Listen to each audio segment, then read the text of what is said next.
yeah, just about a half a cup. I do a 2-to-1 ratio. So if I have a 16-ounce chunk of shea butter, I'm going to do about 8 ounces of a carrier oil. And if I have 2, I'm going to split them into 4 like I did here. My next oil is coconut oil. I didn't know if it wanted to be in a solid state or a liquid state, so I was definitely shaking that mug. After my coconut oil, I'm going to add some glycerin. I like glycerin because I think it really helps with absorption. Glycerin is supposed to help with like helping those carrier oils and that shea butter absorb into your skin. And I think it also helps with the fluffiness and the softness of the shea butter mix. I don't know, that's just me, but I add about 1 tablespoon of it in my mix. Next, we're going to head and start mixing. You don't want to just go in and start mixing. What I do is I start by pressing lightly onto a chunk of shea butter.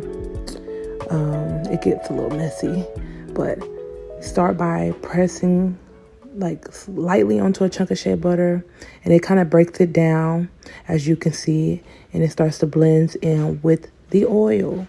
And I'm gonna be honest with y'all, this takes a while.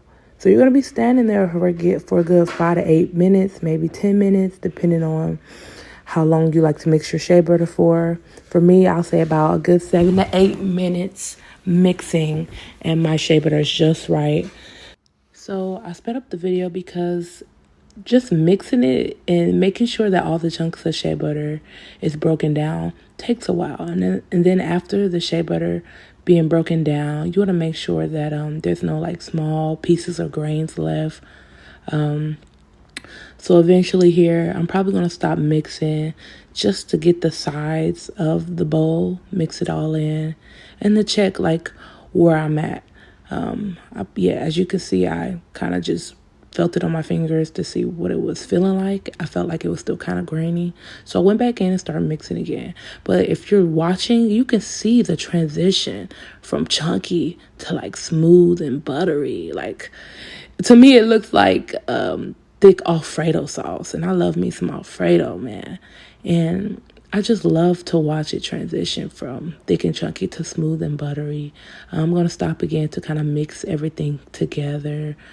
But just look how thick it is, y'all. Come on now.